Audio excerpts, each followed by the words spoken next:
Hello, listening people. Hello. You're listening to Spit and Polish presents Pictures Powwow. I am one of your hosts, Ryan Swinski. And I'm Bartek.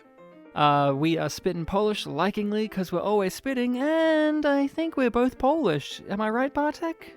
You are right, and I am relieved to hear that, too. Do you have a fun Polish fact for us this episode? Poland, 2 syllables. Polish flag, 2 colors. Oh. Can you believe it? Interesting. Can you believe it? Those are facts. Yeah. It's Even fun little trivia. What was Poland in Polish again? Pardon? Poland in Polish, it's Polska. So, yeah, still 2 syllables. It still lines up. You knew what I was going with. I was questioning, is it still 2 syllables in Polish? I don't know. Okay, fun. That was a fun fact. I feel invigorated. I feel Polish even more so. I think they need to bump our number up on the top 10 Polish podcasts to number 1. Yeah, what were we at? Like halfway through or something? I think we were like 7? 4. Oh, that's nice. I can't remember. Let's say we were number 3, just for good measure, so we get a bronze. So we are here doing Pictures Powwow, our show in which we talk about a movie that has come recommended. This week, it was a listening people's recommendation. My wife's friend, Brene, who has been a guest on this podcast for the Brady Bunch episode of Unappreciated Masterpieces. She recommended this film, Exit to Eden, from 1994? Yep. If I'm not mistaken, starring Rosie O'Donnell, Dan Aykroyd, the guy from Big Fat Liar who was a security guard that joined them. There were several people in this movie. But most importantly, directed by not Jewish director Gary Marshall. Yep, Larry Marshall himself. Surprisingly not Jewish director Gary Marshall, who you may remember in Zathura. He was the conspiracy theorist guy, Bartek. Do you remember him in Zathura? Was there a conspiracy theorist? Oh, no. Race to Which Mountain, sorry. Yes, you're right, I remember him. And of course, Keeping Up with the Steins, in which he played surprisingly, he went out of his wheelhouse and played a Jewish character in that, even though he's surprisingly not Jewish. Yes, well, his son directed and he thought, people think my dad's Jewish. For some reason, people think my father's Jewish, is something he said, and I'm like, wait, what? I thought he was. We didn't mention it in our episode on Keeping Up with the Steins, but there is a point in that film where he sucks on some toes, which is pretty kinky, so it's surprising that he did Exit to Eden. Well, we'll talk about that. For the listening people, obviously, we're going to start talking about Exit to Eden. If you have not seen the film, we are going to be talking spoilers on it, so you have been warned. You've had, numerous years to have seen this movie, absorb it, really embrace it. So it's your fault if you get spoiled at this point, okay? Yes, now entering Exit to Eden. What is your history and relationship with this film, Bartek? I did not know a single thing about it, and more so than usual throughout this past week, I've thought so little about the film, didn't know anything about it. I kept forgetting the title. I think I had to look it up in the end in our description for the Last Jedi episode. And it was only pretty much right as I was starting to watch the film that I actually saw a synopsis and who was in it. For some reason I was thinking that, it's probably going to be like a, English drama or something like that. So when I saw that it has, Rosie O'Donnell and Dan Aykroyd and directed by Gary Marshall, I thought, okay, maybe it's not what I was assuming it was going to be. I did mention some of those factors at the end of our last episode. I mentioned Dan Aykroyd and Gary Marshall, so... Yeah, I completely forgot even the title of the film for a while. So you knew nothing of it? Really nothing. It was only during watching the film and them explaining, there's a point earlier on where they're like, this is going to be the premise of the rest of the story. We're going to be on this kind of island, and yeah, it was only then that I understood what the film was. I had not heard of this film either. Brene recommended it. She just messaged me out of the blue saying, you need to do this film. It's got Dan Aykroyd. And when I heard Dan Aykroyd and it was a film I hadn't seen or heard of, I was sold. I love Dan Aykroyd, ironically and unironically. He is a crazy man who's insane and comedically talented and wonderful, and I love him.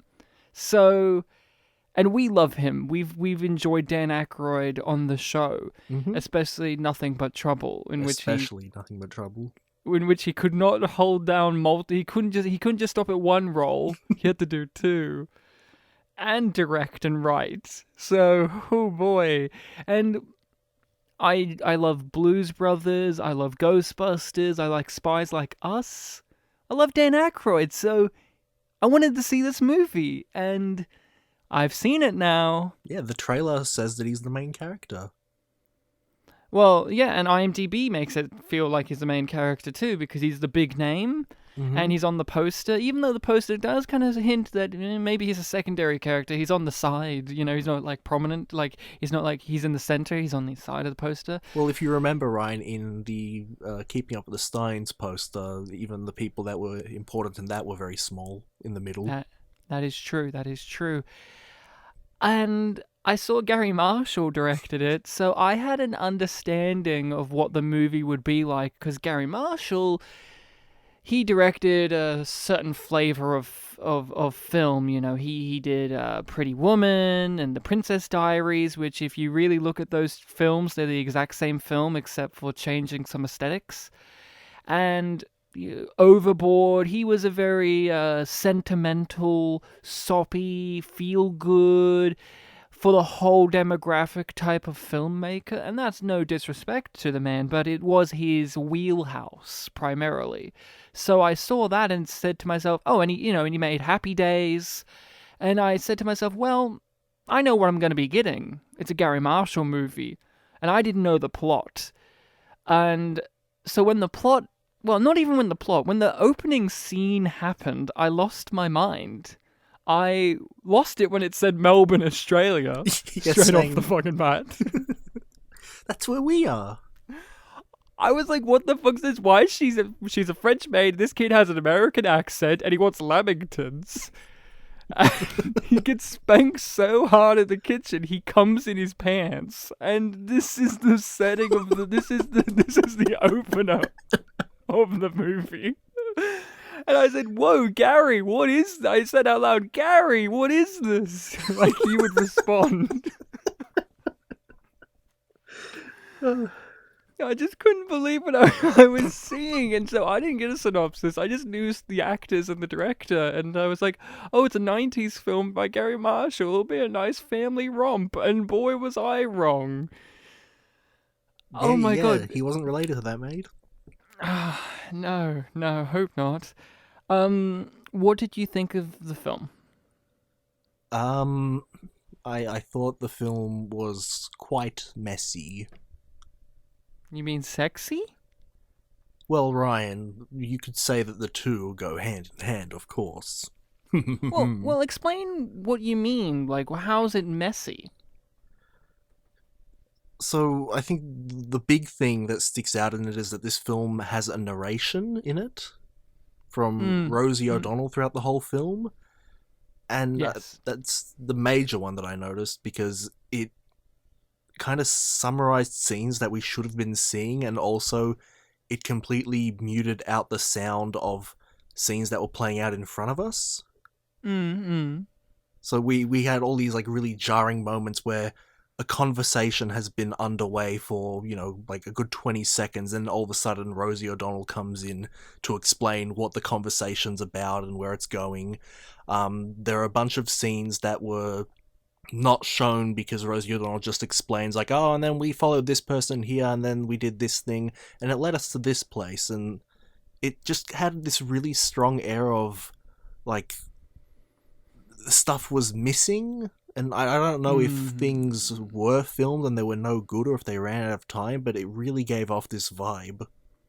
Okay, I didn't get the vibe that stuff was missing, because the movie's too long for a fucking start. Yeah, it's almost 2 hours, isn't it? almost 2 hours long. Fuck me. But I felt as if it wasn't necessarily. I didn't feel that stuff was missing.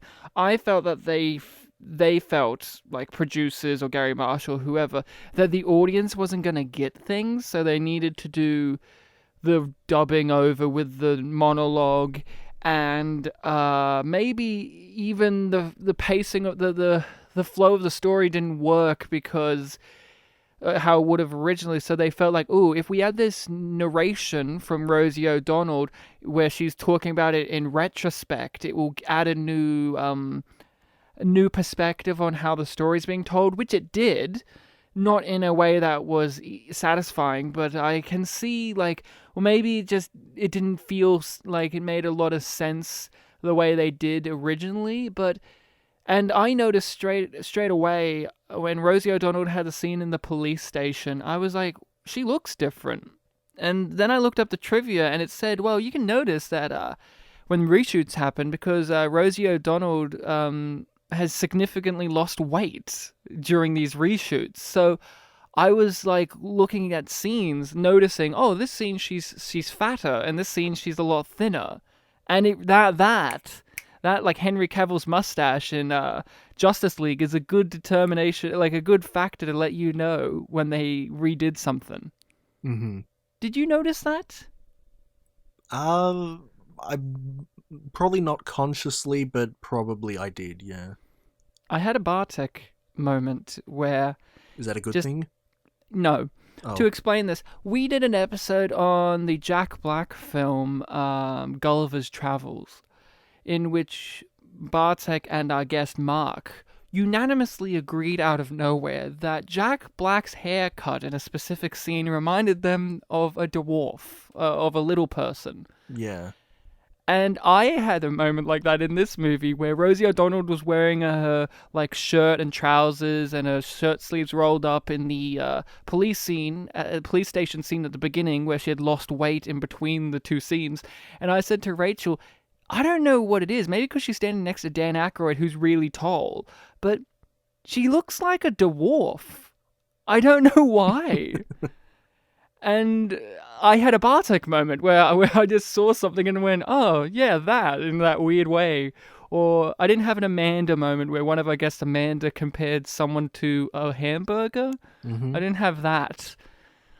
But I didn't think it was necessarily that the film was missing things. I think it's just the film didn't know how to tell the story with the things they had. Well, yeah, I didn't necessarily think that it was missing things. It's just that the ideas that popped in my head when I was considering what this narration was doing gave it that impression, and it just felt off to me.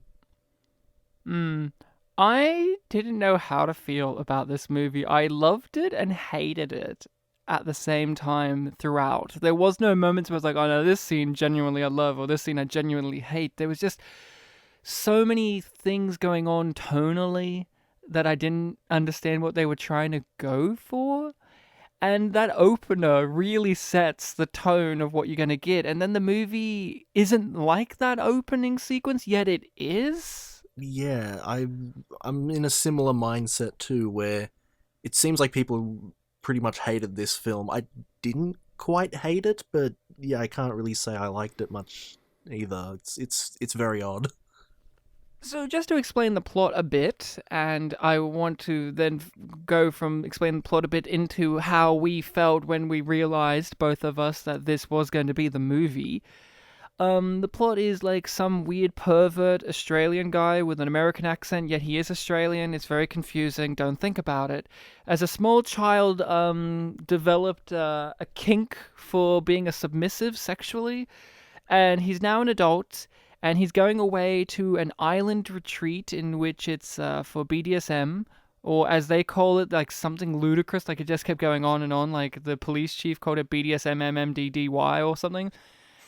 And he has managed to take a photograph of a criminal who's so elusive. He's the most elusive criminal, and no one's ever taken a picture of him. So this criminal and his henchwoman try to hunt him down and go on the island and get him and kill him Meanwhile, two police officers from the LAPD, in case you didn't know, Dan Aykroyd and Rosie O'Donnell are also on the case. They want to find this Elliot guy, so they go to the island undercover.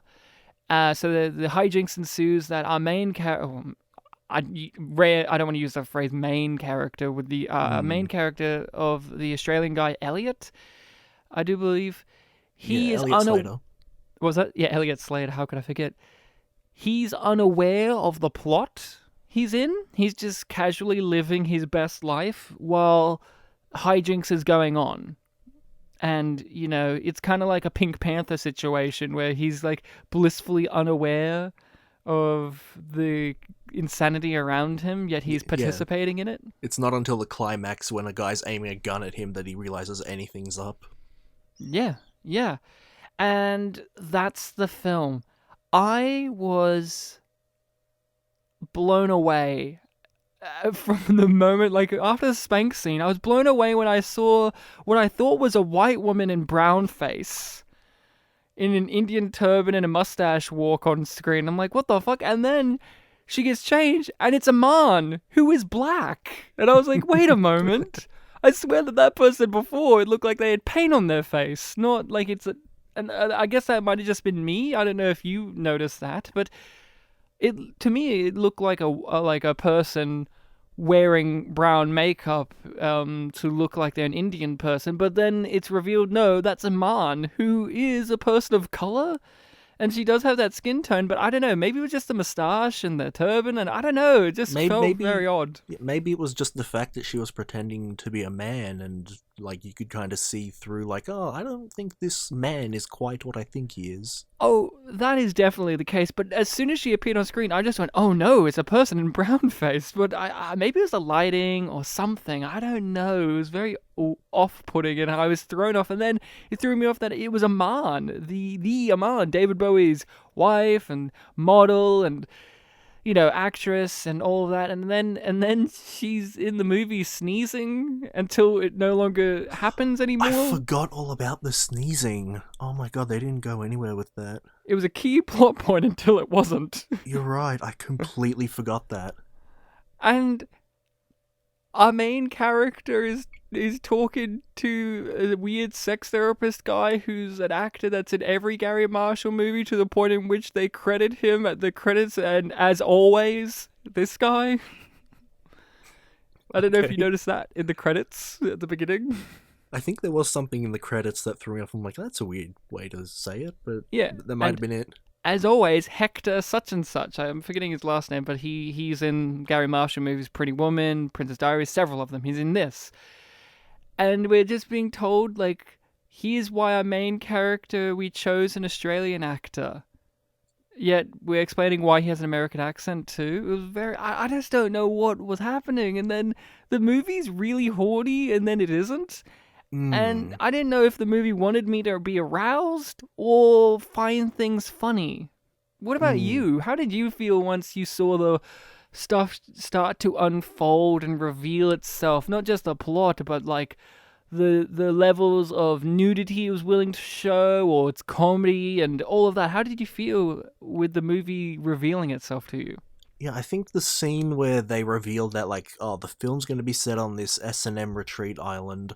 I think it was the police chief guy telling the police officers about it. I remember that was intriguing to me, because this was a film I hadn't heard of, and it was going to be set in a location that I haven't really seen depicted in cinema, but like it's a type of place that I know probably does exist in the world in various places. So I had this thought in my head as that scene was playing out, like, oh, we're going to see this interesting location, and there's probably going to be a bunch of like S&M themes that are going to be explored, but this is a Hollywood released movie, so there's also the possibility that like it will be, I guess, not shown in the most genuine light, or maybe portrayed in a specific way. And I guess the film does try to have it both ways, because you have, you know, Dan Aykroyd's the prudish one throughout the whole film, being like, this is crazy, this is sick. But then you have scenes where like people are like honestly discussing S&M, and it's this really odd middle ground where most of the stuff we do see is kind of played for comedy. I feel like the only two scenes, the two main ones where it's shown to be a bit titillating is when the mistress sits on our main character's back, and also in the spanking scene where he does resolve his arc of, denying his kinks, which happens about halfway through the movie. What about the scene a little later where he wakes her up so he can just lick her out? That's a good point. Yeah, I was thinking that was the same kind of scene because it was like a similar sequence. Same Yeah, room right after. yeah, right? And it's very well, the whole movie's trying to be titillating. I feel very odd about it because it's from the 90s, so things have changed, and the conversation around the BDSM quality has, changed for the better or for the worst. It's definitely been reshaped since 50 Shades of Grey, that's for sure. And we will talk about that. But I was staggered at the movie because it feels like like you said, it wants to have it both ways. It wants to be that safe Hollywood movie that has a bit of titillation in it, but it doesn't want to go fully commit to showing you titties and BDSM. But then also it wants to be that. It wants to be a Gary Marshall movie and Showgirls. And what a weird marrying of the two things, huh? Like, I was shocked that we got full frontal female nudity on more than just the one shot, on like a couple of shots, and I was bewildered. I was like, Gary, what are you doing? Because it's not just that it's Gary Marshall. The film's tone and the film's sentimentality that Gary Marshall brings to his films really does give you a tonal whiplash when the movie then wants to be sexy. It's peculiar, to say the least. Yeah, I guess. Yeah, it is a bit peculiar, isn't it? It's filled with amazingly odd choices down to the casting, as well as just the film's idea is bizarre. And because it wants to be a comedy, and it could have been, but I don't know, it just doesn't work. Yeah, it's. Yeah. Yeah, I feel like the things I listed before. That's the stuff with the mistress character. What's her name? Dana Delaney was the Yeah, actress. yeah, something like that. I know Yeah, her from Desperate Housewives, yeah. yeah. Yeah. I feel like all the stuff that was kind of titillating was with her. But like you said, with the whole safe thing, her arc then is all about like her romantic feelings getting in the way of her responsibilities of being like this dominatrix that's in charge of the whole retreat, which does Yeah. make it fall into more typical Hollywood. And really, like, after the scene with the spanking, the admitting your kink, and the eating out of the pussy, um of the pussy. yes, this is my charming mumbling gentleman That's a character. movie title. The Charming Mumbling Gentleman, directed by the Duplass brothers. Yeah. Played by Bartek, who is a prude. Yeah, but after that scene, it's pretty much all focusing on the romance, and like she has the scenes where she's like jealous of him because he's gonna go with another girl, and just being all worried about how her professional duties are probably gonna be compromised. I think the movie struggles with perspective as well, because who's our main character? Bartek? Yeah. Well, Ryan, when I watched the trailer and I specifically wanted to count how many shots our Australian Mm. main character candidate is in, and I think I counted 3. The first 2 of Mm. which he was not prominent in the shots; he was among many people, and the third was the shot of him where the narrator was listing out who the actors in the film were. Oh, cool. So that was very interesting. But who's the main character?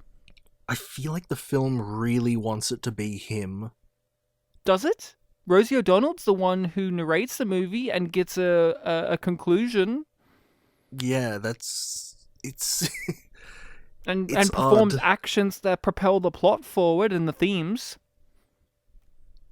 Yeah, I guess could we even describe both? Like last episode, we talked about it was a film where there were like 4 B plots. Is this a film with 2 A- plots, But or I don't know? I'll propose to you again. Who's the main character in his story, him or the mistress? Who's the one that has a journey? Who's the one that we actually empathize or care about in that story? It's not him, it's the mistress. Yeah, well, like I said, his arc sort of gets resolved halfway through when he gets spanked, and then we got like an hour left of romantic comedy film. But I'll ask you this. What was his arc? His arc was that he had these sexual awakening things that happened to him as a child, which I guess he didn't fully understand, and it has affected his relationship with women to the point that he was going to get married at one point, but his bride left him. And then he goes on this retreat to help him come to terms with his feelings, and he tries to fight against that by trying to be like this entertaining guy, and through the mistress taking special interest in him and giving him this one-on-one session where he's forced to come to terms with his feelings, he is no longer I guess conflicted, and he's focusing on love. Right. I agree 100% with that. It falls apart in 2 ways. One, you could argue is more important, is they don't really delve into the setup. Like, they don't delve into the, when you have an arc, the journey, the setup and the journey, they don't really delve in. Like, you mentioned it, you said it with the words, and those aspects are in the movie, but when we say it, for those who haven't actually watched the movie, when you say it, it makes it sound like that's what the movie's about.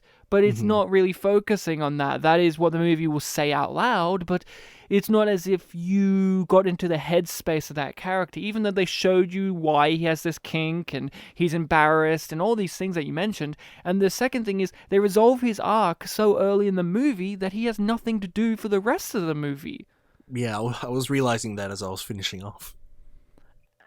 But the mistress character, I got fully invested into where she was coming from, her backstory. I'm not talking about how it was executed film-wise, but I understood who she was, what she was about, and what her struggles were, and they took the whole movie for her to reach her arc.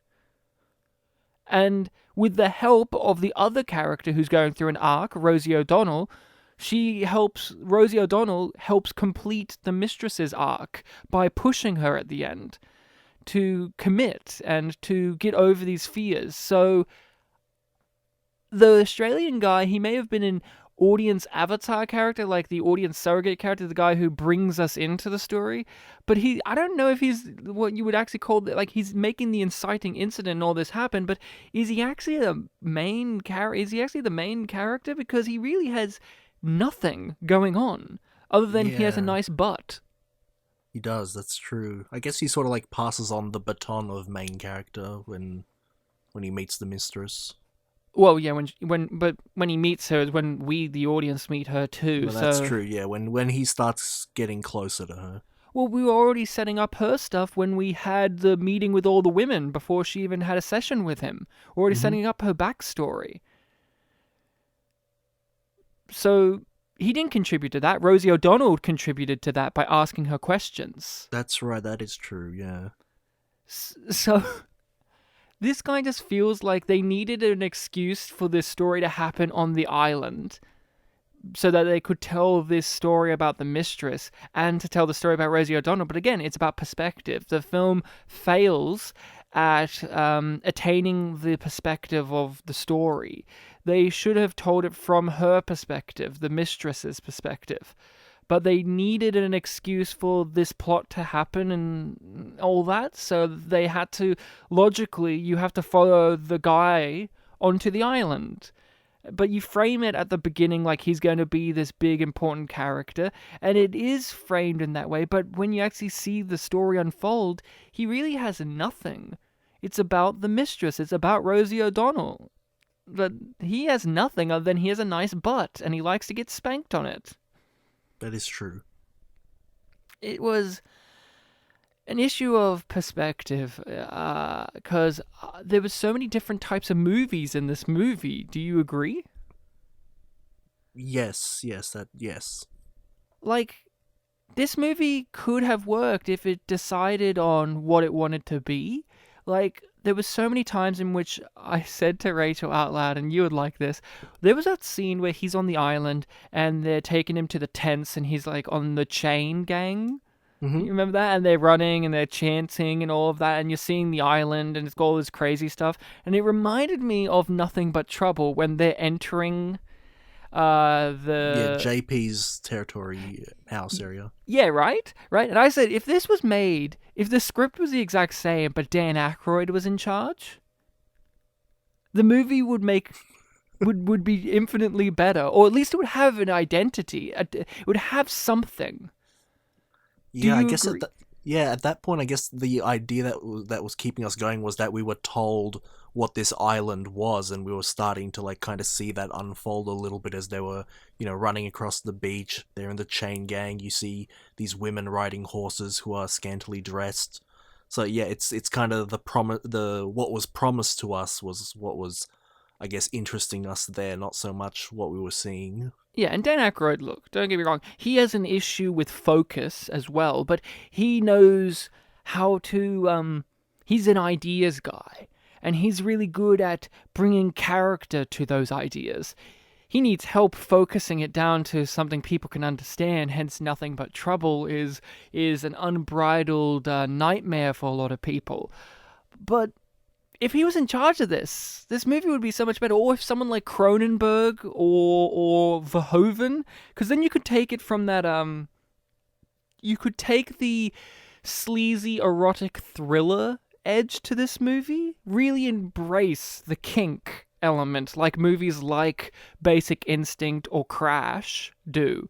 But this doesn't want to do that because it also wants to be for everyone. So yeah. If you don't want it to be like that, maybe you could have done it like one of your favorite films, Screwballs, right?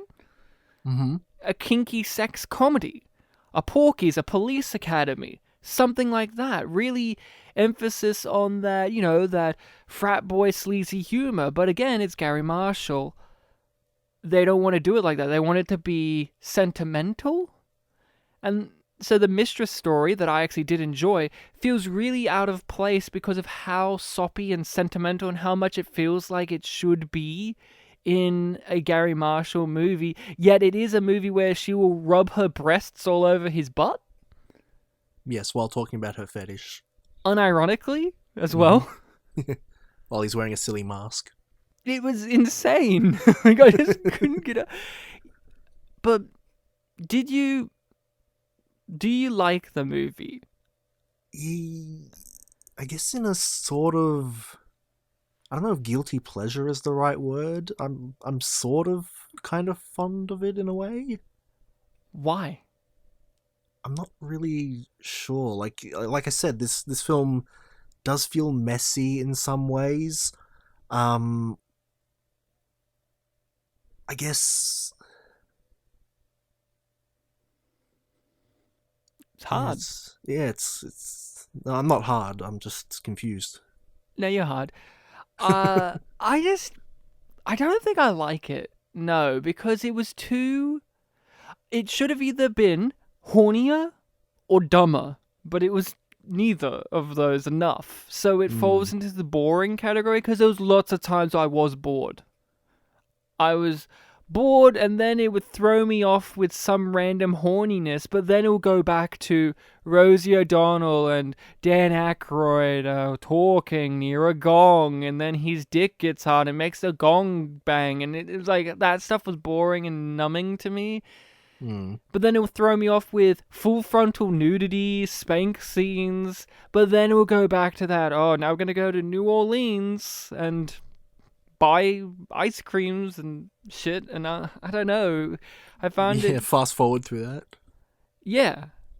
It was just too dull for me. I wish it was either more horny or more stupid. and Yeah, ill-judged. yeah. Go exaggerate, expand on one element. Yeah. What were the elements of the movie that did work for you, if any? I also enjoyed the mistress's her arc. It did feel very genuine, and I can appreciate that. And Mm. I think she did a very good job balancing out both aspects. The domination stuff, like when she's in the bath telling him to wash her to keep with the illusion. Mm. Again, the scene where she is spanking him, there's a real sense of power there. And even when she's like kind of mellowing out in the bed, like hugging him while she's half asleep, there's Mm. tenderness there. So I think she did a great job. Um, It's a well, very embarrassing role. Like, they do some stuff, like, you think about logistically. There's so many things, nudity wise, but also dialogue, but also like how being as a woman was treated, that you just go, that is so fucking embarrassing. But she carries it with such grace and authority, and not authority because she's a dominatrix, but the actress has I don't know, a warmth and confidence that overcomes that. yeah, even in her first scene where she's like branded the main character candidate guy with the X on his back, and like individuality is not a thing here. It doesn't feel like cold or robotic or antagonistic. It's just explaining like, Mm. on this retreat, it's part of the illusion, as she said. Like you have to conform with the rules in order to get the best experience out of it. She was the one who was trying in the movie. Hmm. No offense to any of the other actors, but she was trying. I could see her properly acting through this, like in a good way. I was amazed by her performance because they do terrible things to her in this movie, like the "This is how we do it" Australian style scene, which we will talk about with the stick of butter. Yeah. I just that was really humiliating. I could imagine for her, but she carries off the scene and carries the movie on her shoulders, really. And she was the strength. What other aspects of the movie worked for you? Any comedy things? Um. I think the two things that got a laugh out of me were either unintentional or dumb. So Mm? yeah, I don't think any of the intentionally comedic stuff did work for me. Or what were the things that made you laugh? They were both at the tail end of the film. The first one was in the climax scene where the main villain and the mistress were going for the gun. When they Mm. collided and she was pushed through the glass, it threw me off, like how strongly she was thrown through the glass, and it almost felt like a slapstick moment, even though it was like a really intense scene. Like she just kept going. She was tangled in the curtain. She was about to fall off the balcony. I, Mm. I lost it at that, and then the second thing like is taking tail end to the literal degree at the end of the credits when Iman just starts talking, and Mm. she gives us this like VJ Emmy style advice about not doing bad things. Well, yeah. I did I find anything funny in this comedy? Do we count the opening in Melbourne? Well, that was funny. That was Yeah, fucking okay, three things then. hilarious when he came and she's like, "I told you not to come in the kitchen," and then he comes. Very funny. Um, Oh, is it's a it? play on words. Yeah, Yeah. Did you notice it? I notice it now. Good. Well, see, the film's smarter than you gave it credit for, so you now have to spank yourself 3 times as a It's punishment. it's not as fun when it's me doing it. I'm trying to think. Is there anything that was funny in the movie?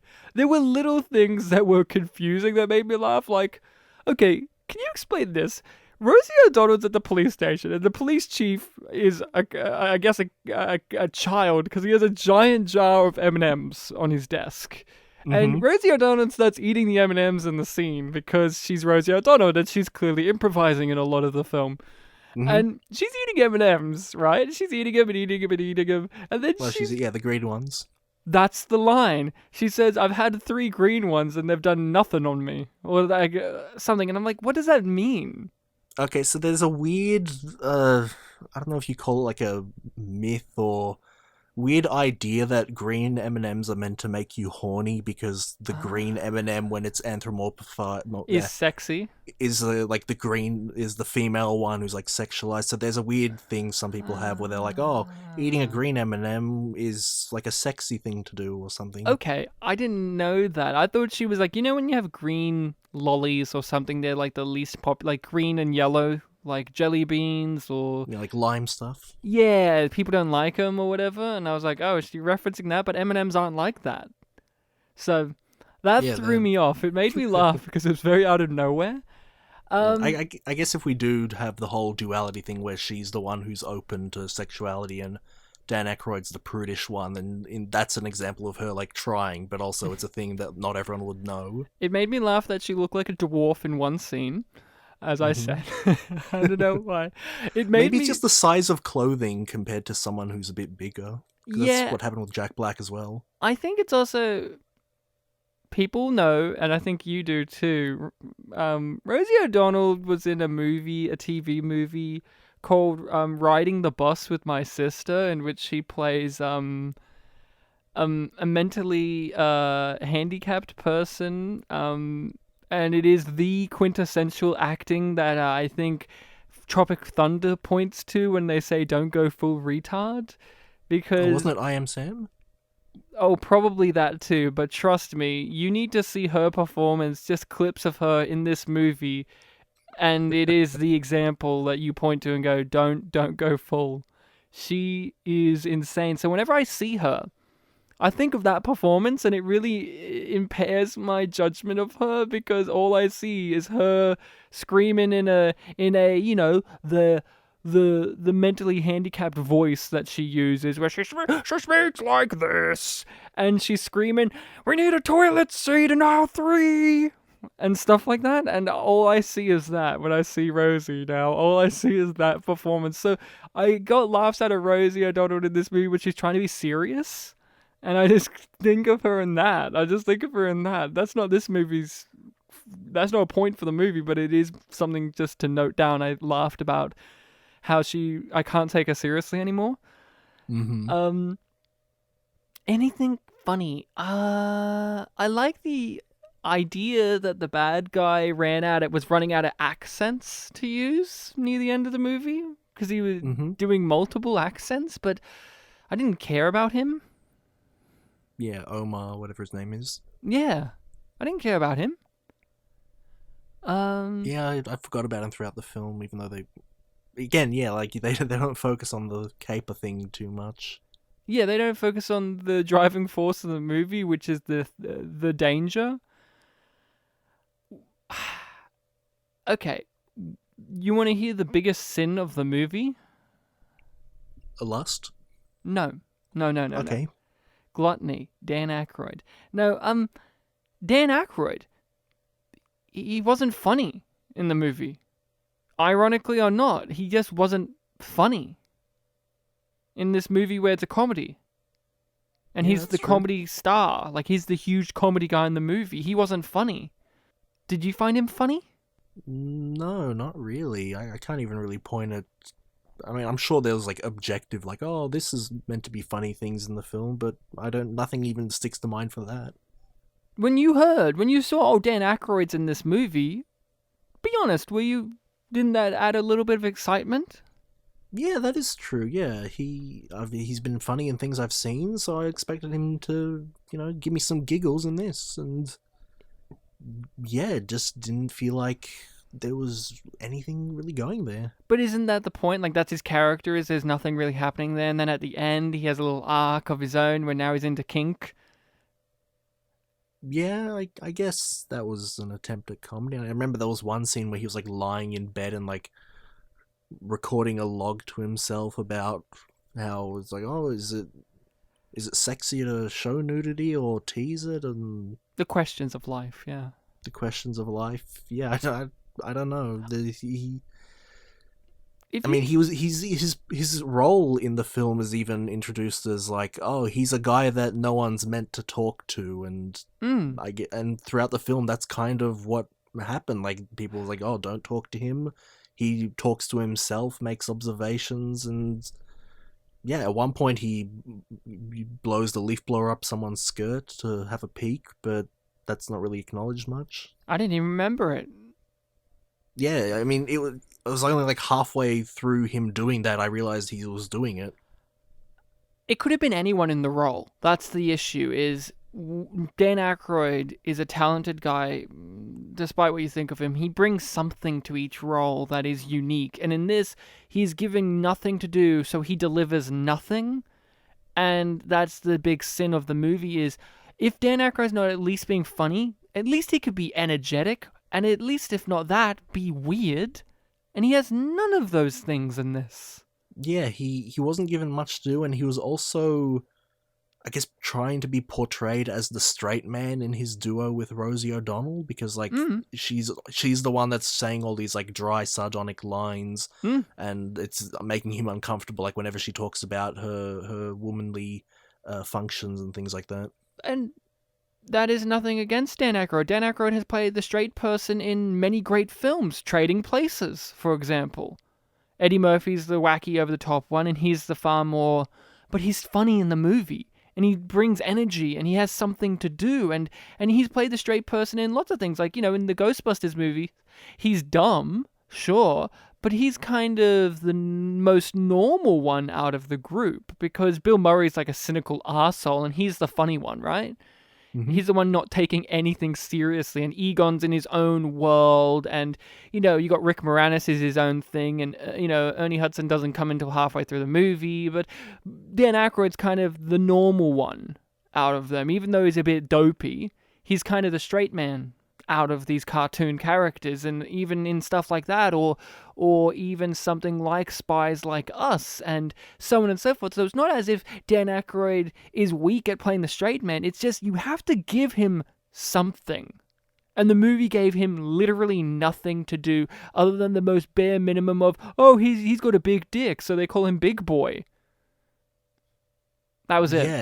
Yeah, and even the discovery of that by the Doctor, it didn't feel like that was something that would be spread around. It was just done for the sake of, oh, we'll give him something to be referred to by. It was for comedy. Oh, this scene's funny, because the joke is he has a big dick. But unfortunately, the scene also plays out, and this is where I think we should start talking about the sexual edge of the movie, is unfortunately, the scene also comedically plays out as, sexual assault. I'm just going to say it. He doesn't want it.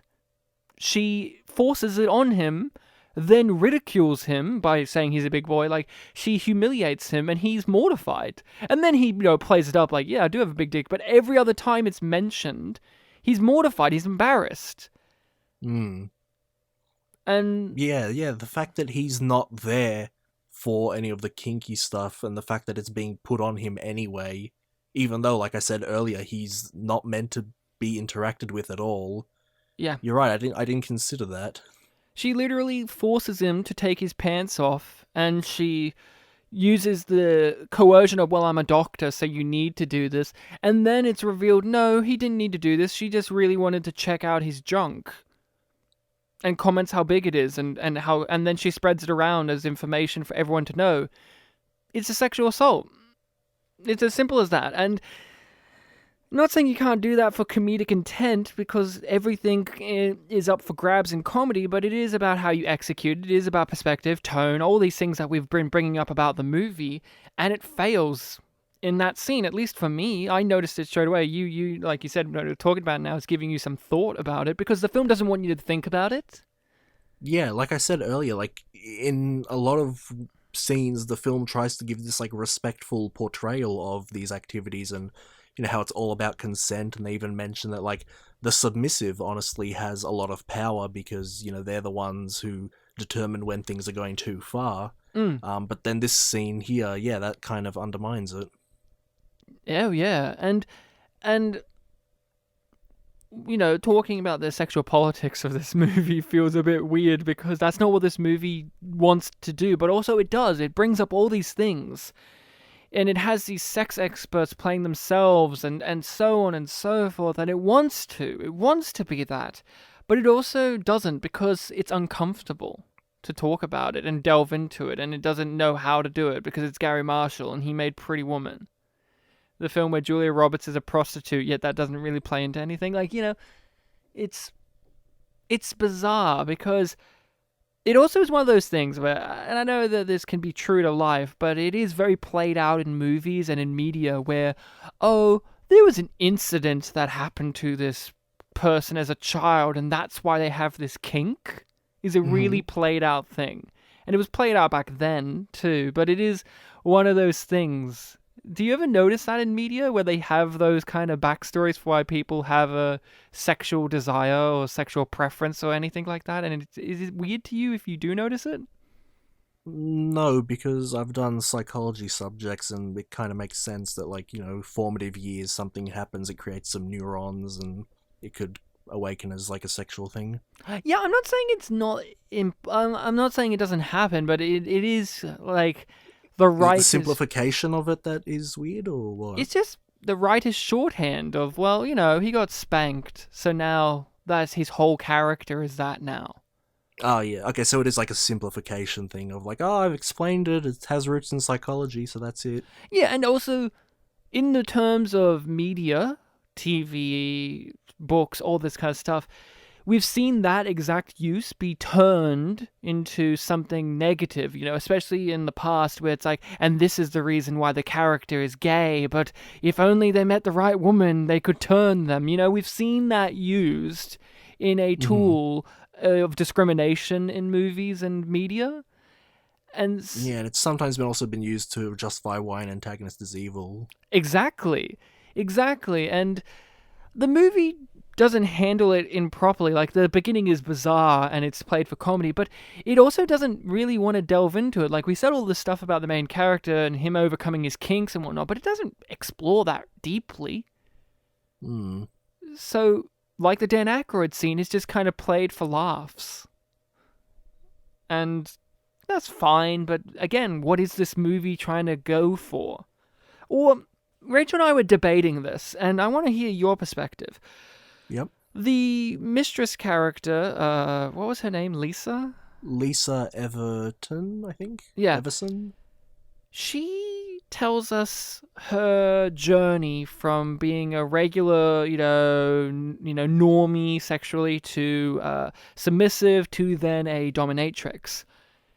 We were debating this when she was telling the story about her university college professor. Yeah.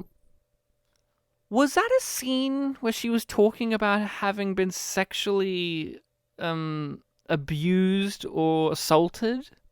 The dark vibe of that scene kind of lends it to the idea, but I think it isn't. I think it was like, it obviously plays out that way a bit because it's triggered by the guy just telling her to take off her clothes. So I guess the way that the scene is set up feels kind of abusive, but yeah, I think as the scene goes on and, it introduces the guy that owns the island, or whoever he was, what was it, Martin? Yeah, the guy who's credited as always, this guy. As always, man. It did feel kind of exploratory in nature, and there were vibes of, like, consent going on there. He definitely, his stuff definitely felt consensual and it felt open and honest. But I was just talking about the university professor guy because the way it's framed, I don't know. We were debating it because it was a dark room too, wasn't it? Yeah, but he wasn't playing it like, they didn't play him like he was this ominous, creepy figure. Like, they didn't use that See, they didn't use that simple shorthand of casting like a guy with a creepy element. He was a handsome guy who's blonde and has these glasses that frame his face nicely, like the visual shorthand of, even though the scene, if you really think about it, is set up as a scene of, definitely sexual abuse, it's okay because look at him. That shorthand's used.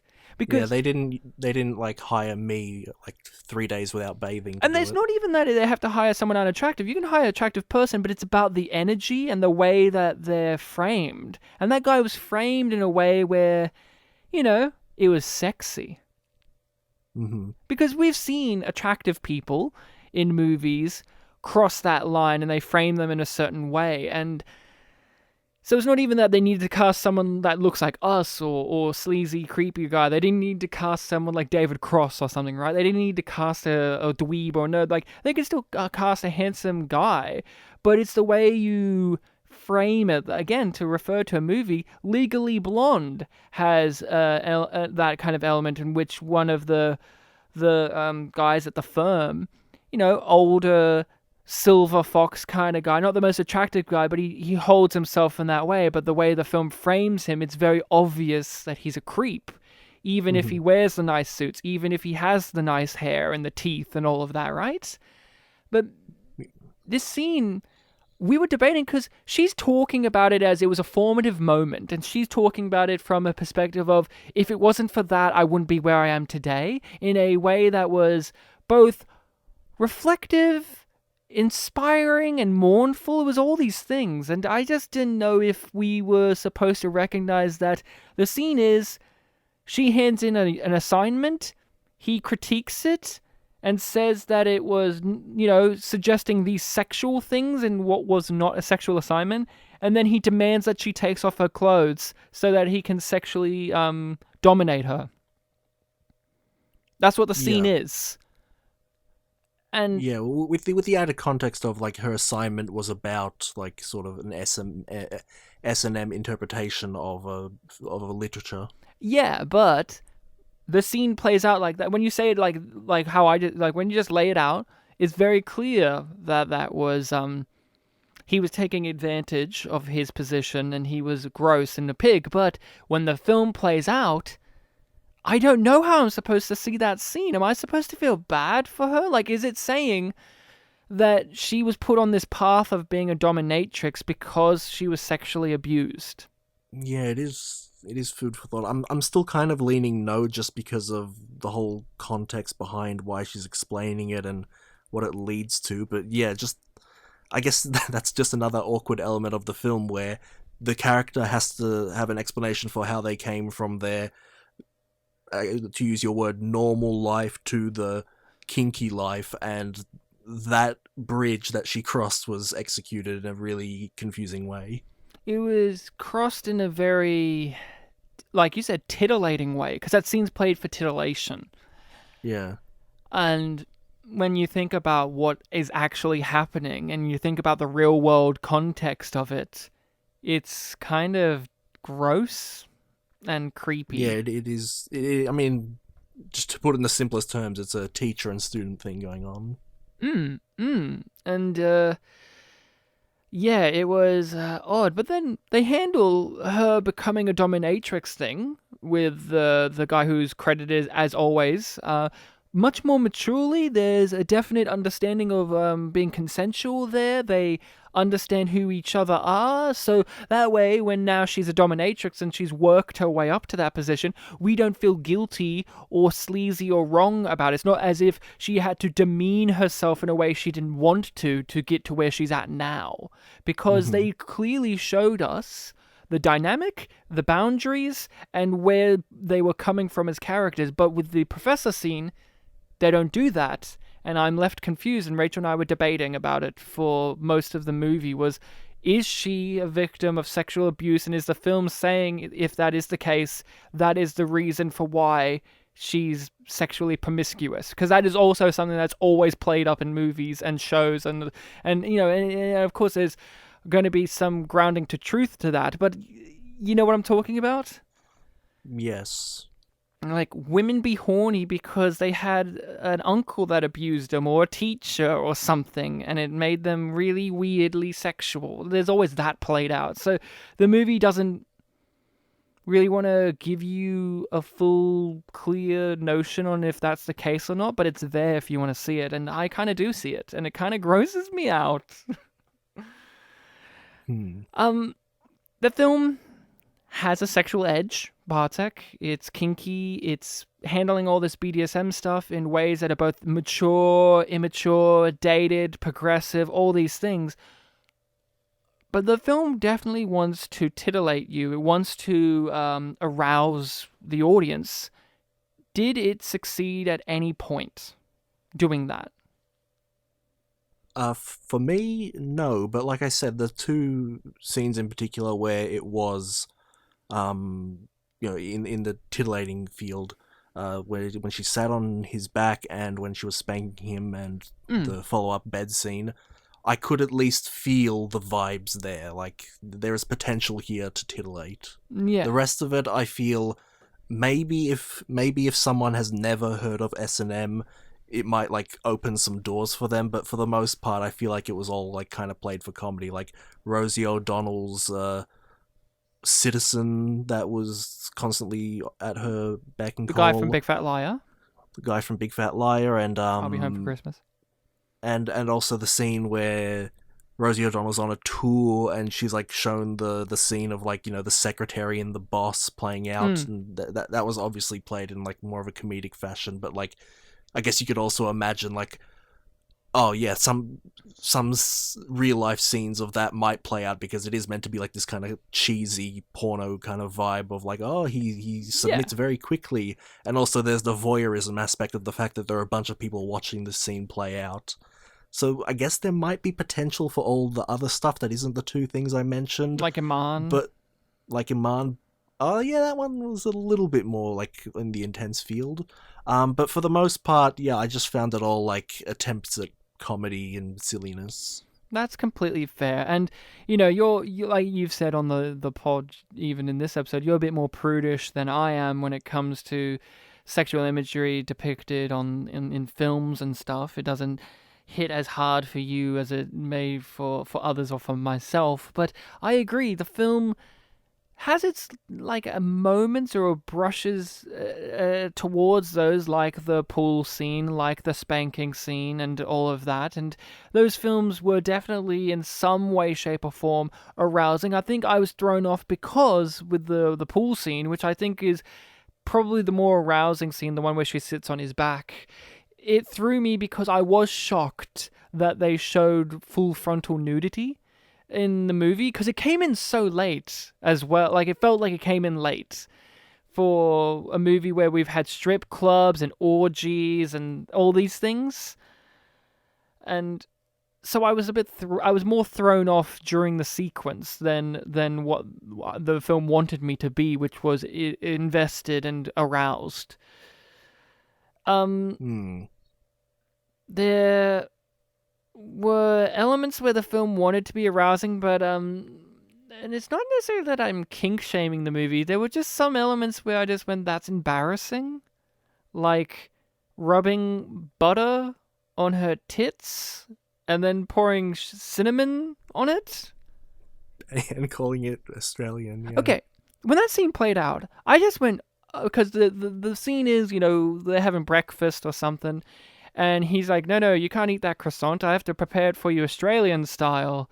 And I'm like, okay. As an Australian, I was really curious of what this Australian style was.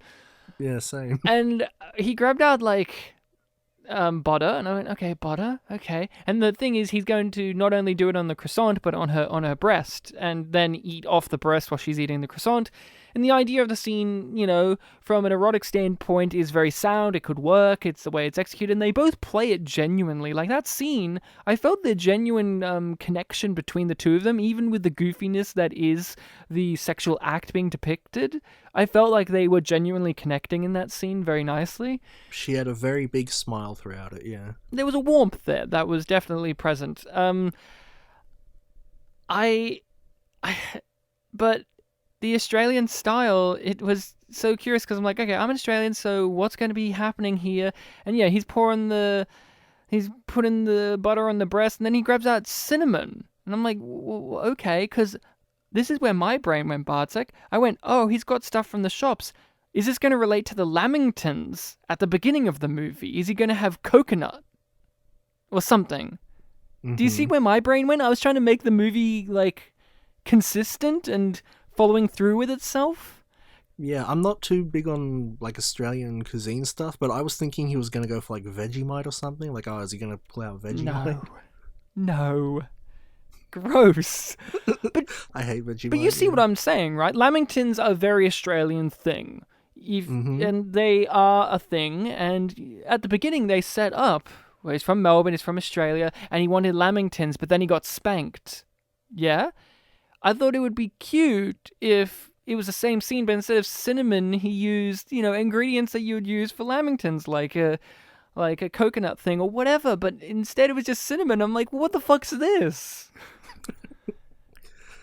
Yeah, I don't know. And that scene was very embarrassing because they are just this, she's a great actress, I can tell in this movie, but there they are just rubbing butter on her tits. And not to kink shame, but it really wasn't that sexy. It was really awkward. And then it's awkward for us Australians because we're going, well, what's this Australian style? And then it's not anything we do.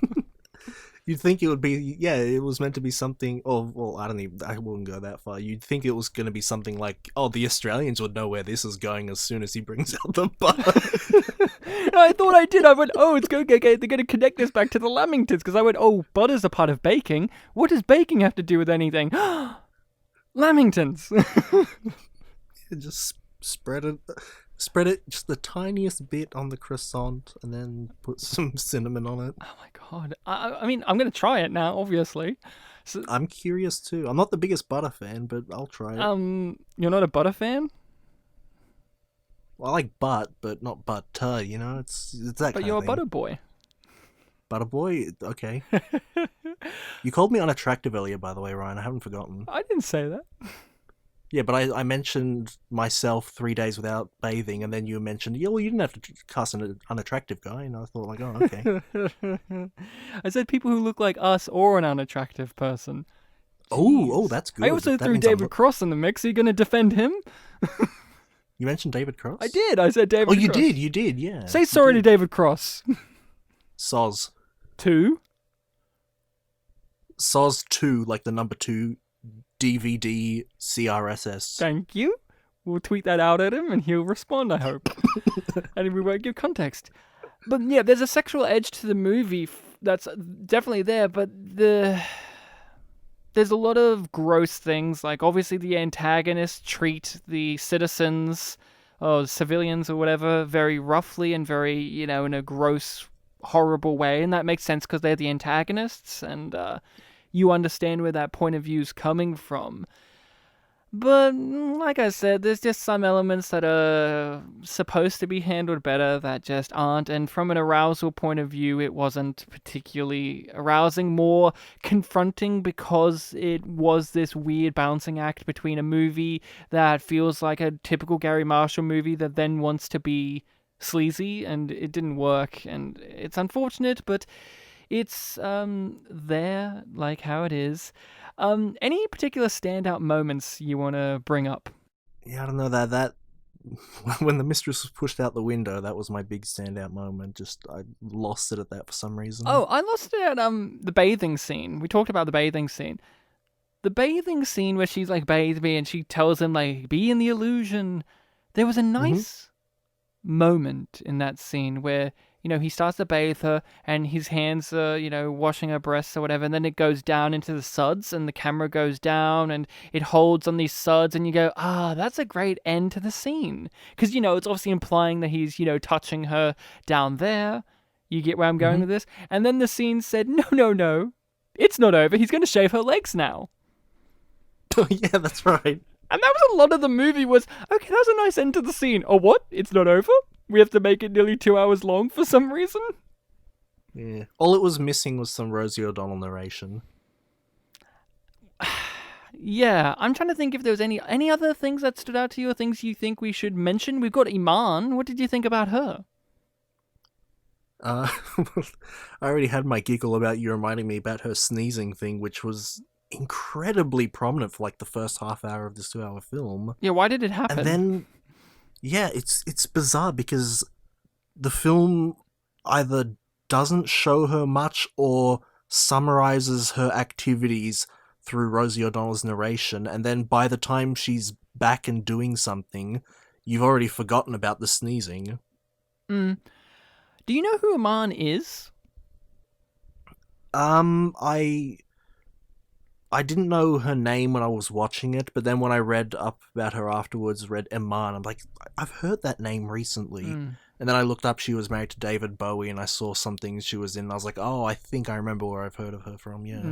I like Iman. She's really funny. She's very talented, very attractive, and she's in Star Trek 6, The Undiscovered Country, which is one of my favorite movies, and she's very, very good in that movie, and very sexy and funny and talented, and married to David Bowie. And I was really thrilled that she was in this movie, and she was actually given some fun stuff to do. I like that she was the killer, while the guy was like the weak, spineless one who was sending her out to do the dirty work. Usually, it's the Yeah, other way he was around the brains, yeah. with women in these movies. It's usually the other way around where she's the go get him, and then the guy's like cracks his knuckles and stuff. She's like, I told you, you gotta kill him, or else I'm gonna have to do it myself. But it was nice. I enjoyed how much she was enjoying the island. I wish that was a bigger joke in the movie, was that she was just like in charge of all of the citizens, like she was becoming the top dominatrix, which was happening in the background, but I kind of wish they'd pushed that to the front a bit more. Yeah, I remember in the scene where she like was in the shower with two of them and answering the phone. It kind of threw me off because I was like, oh, she's actually enjoying it. I feel like that should have gotten more focus, especially since this is already a film where we're struggling to pick a main character. They could have easily gone for like a more ensemble focus on the They did characters. have little setups with her, like earlier, I think, or at some point. It's kind of hard to tell the timeline with things, but there was a point where Dan Aykroyd was watching her to see if she would lead him to Omar, and she was riding on the shoulders of one of them while whipping some others in front of her. So they were Hmm. kind of showing that she was doing this, but again, if it was pushed up to the front of the story a bit more, it would have added a little bit more fun to the movie, because I thought that was a nice comedic idea that they just didn't really exploit. Yeah, for me, it just kind of came across like, she's there trying to blend in. So I guess I kind of dismissed it all as like, oh, she's just acting like she's enjoying it. But then, as it goes on, there are scenes like the shower one. No one there was really watching her, so that did come across as a bit more genuine. And then, yeah, you just needed a bit more focus. And I enjoyed Iman. I thought she was very fun, and but they just took her out, and it kind of felt like, I know that they said in narration or whatever, and you saw them take her out or whatever, but it kind of felt like she was the more prominent antagonist we cared about. Like, we saw her actually do things, and she interacted with our main hero in the beginning, and then she's just kind of taken out by Rosie O'Donnell. Like, I felt like, if I don't know. Genuinely, when the climax scene was over at the southern mansion, Mm. and they were talking about how like, oh, everything's resolved, I actually thought to myself like, what about Iman? And then it took me like 5 seconds to remember, oh yeah, she was already arrested and taken to Jail. police station. I felt like if they swapped it, if they got Omar at the island, and she had already gone to New Orleans, because she was the one that was the more prominent antagonist character, and she was the one that had already met our main character, and she was the one who had failed during the movie.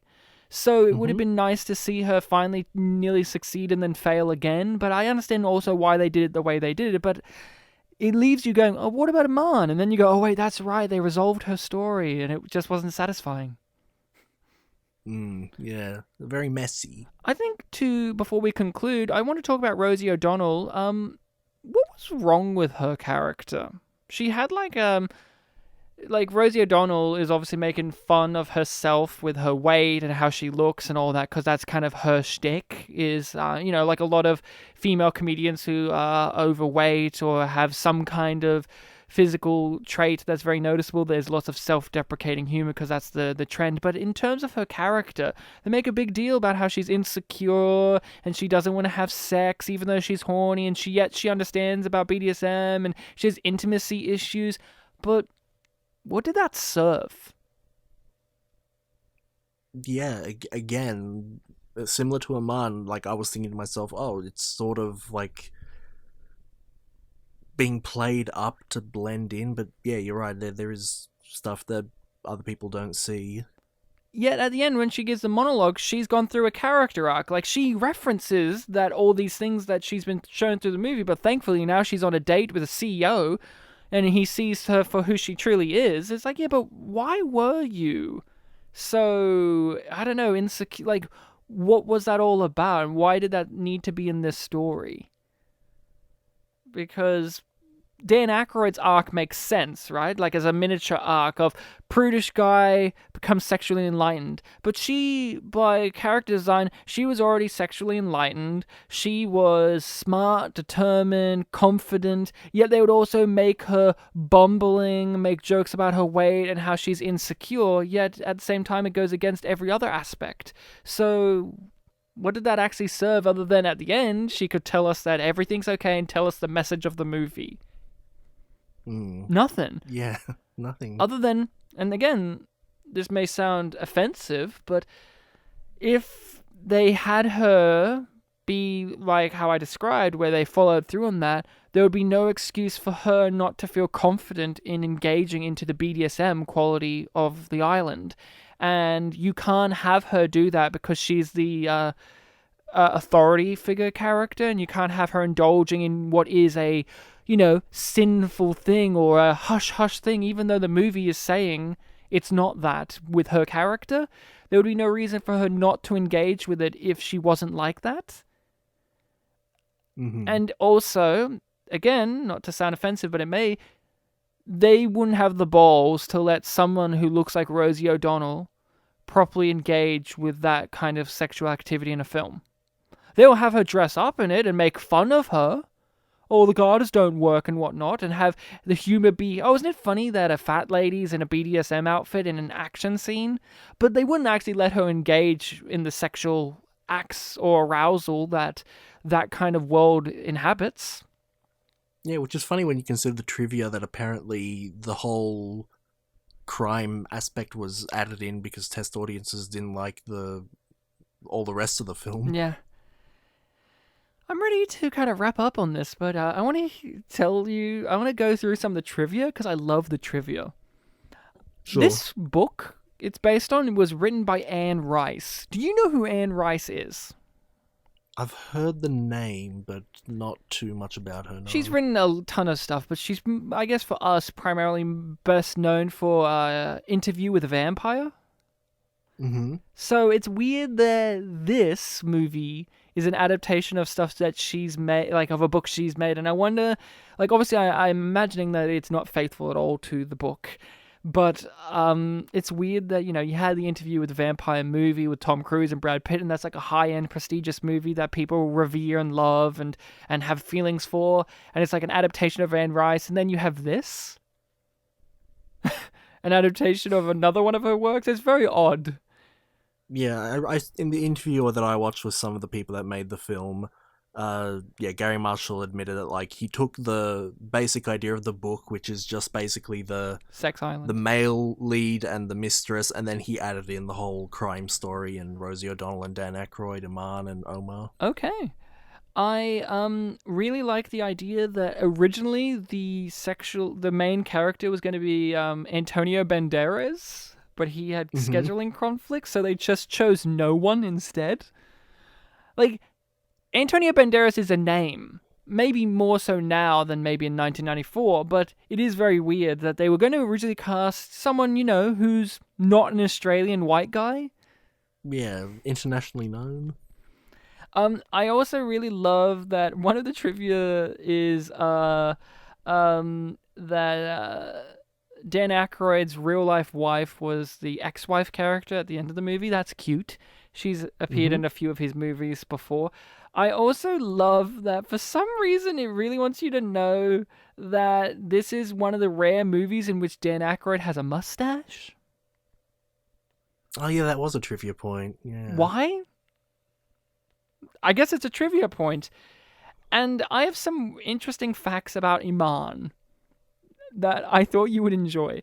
Iman has a record for two things that's the same kind of thing, which is she's the first woman to have kissed Michael Jackson on film in one of his music videos, like locked lips and kissed him.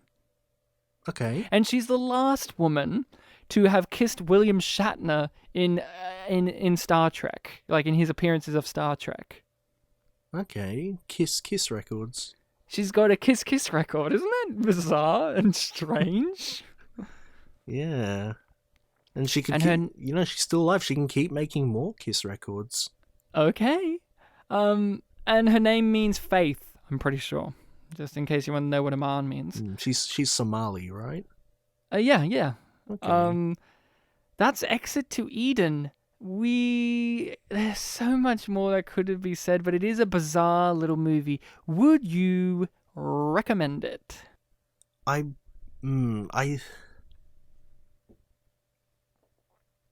guess it will depend on the person.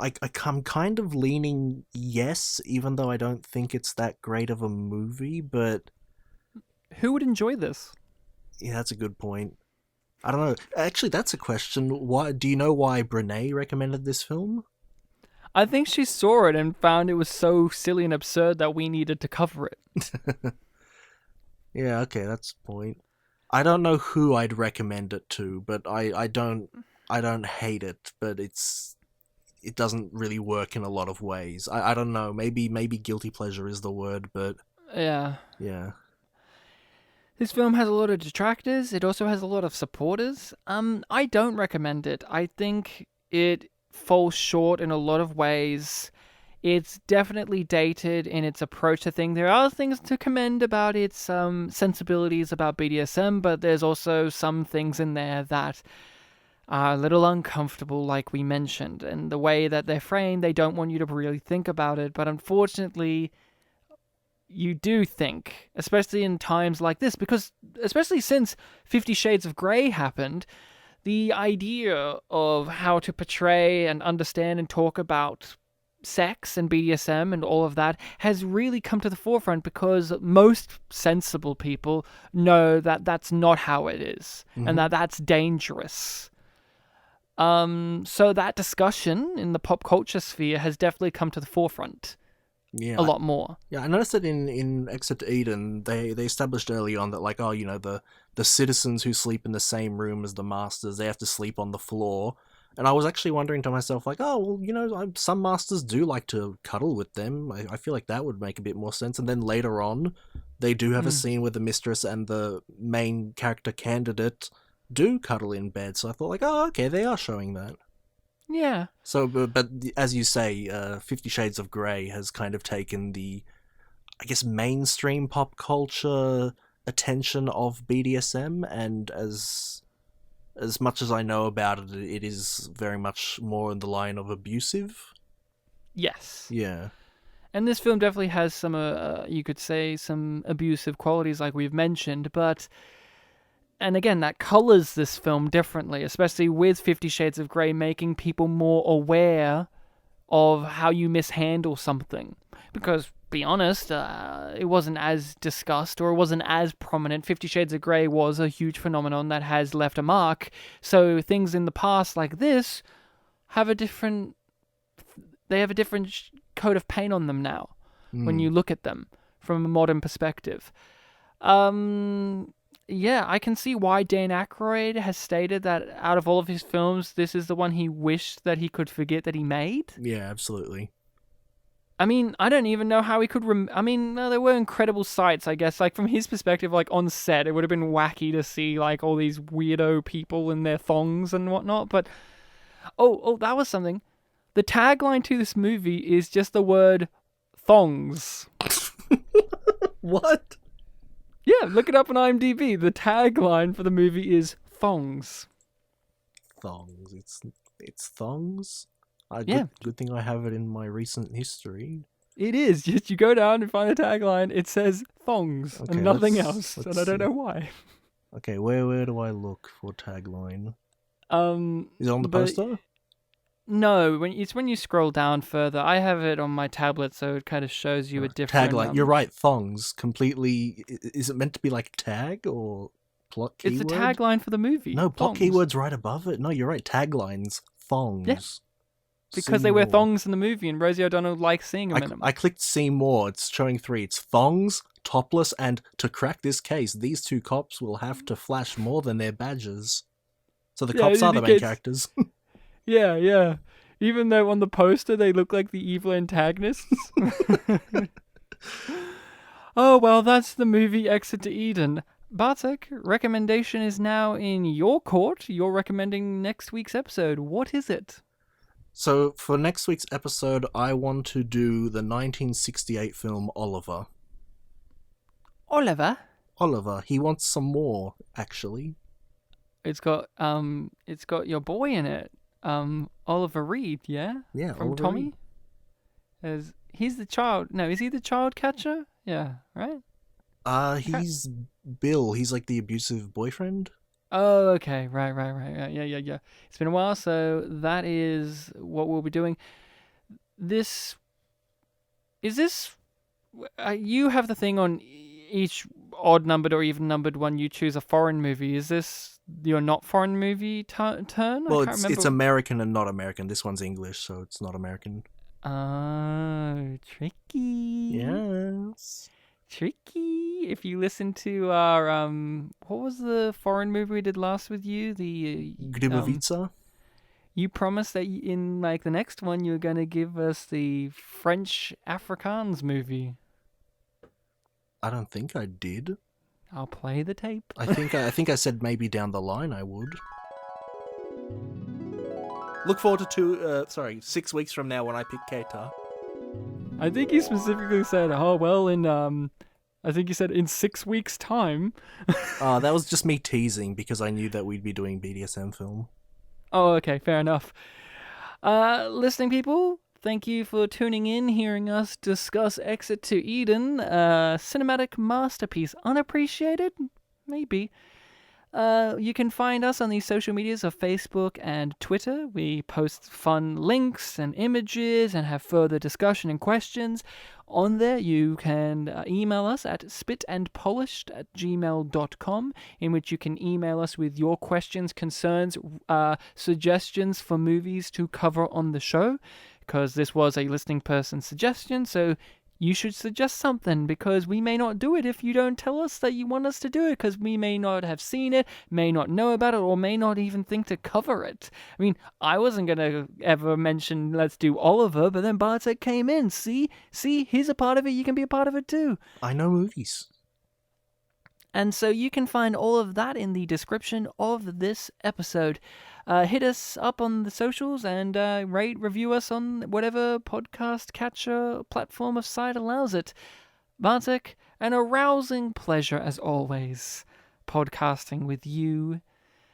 Maybe one day, when the pandemic's over, we can exit to Eden. So you say it's arousing, and then you say when the pandemic's over, we should do something together. I think I see where this is going. There were some couple things in the film, but it was mostly like middle-aged people, wasn't it? Yeah. And an old guy wanted to play golf. I forgot about